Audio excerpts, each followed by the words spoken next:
Water, 35 liters. Carbon, 20 kilograms. Ammonia, 4 liters. Lime, 1.5 kilograms. Phosphorus, 800 grams. How's it going, guys? Bit of a different video to normal. I'm not in my workshop at the minute. I'm at my computer desk here.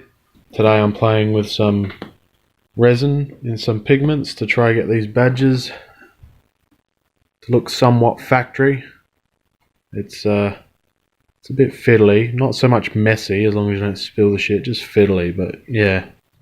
It's just fiddly trying to get the measurements right.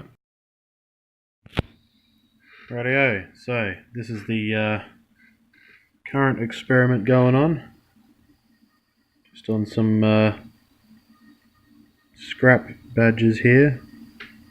Ones that aren't perfect, ones that need repair or whatever.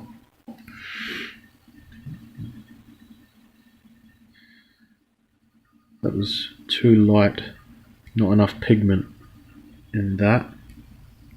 But I'm going to let that set and see what colour it goes when it's set anyway. I then darkened it and put it in this. See how this goes. Now this is a scrap badge. That's why I wasn't fussed on the cleanup on the edges, only the centre bit.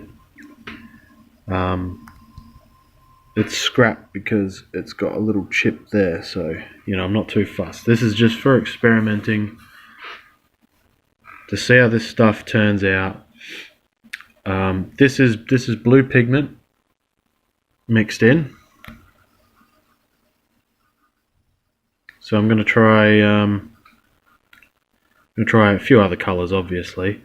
For badges I'll try a few other colours, but for the Celica badge, normally the dragon's still a chrome colour, so I think I'm going to have to paint the centres blue and go a clear instead of this blue pigment. But still, man, that looks fucking cool. That looks pretty fucking cool. So we just got to wait, see what it looks like when it's dry. So I've got to wait 24 hours, so I guess I'll fucking film that and update everybody tomorrow. But yeah, that's... man, it's cool to look at. If this works out, I'll be doing this to restore a lot of the badges I've got. But we'll see. I'm going to try a few other pigments in these letters too and see what happens. But yeah, that's it for now, guys. I'll update tomorrow.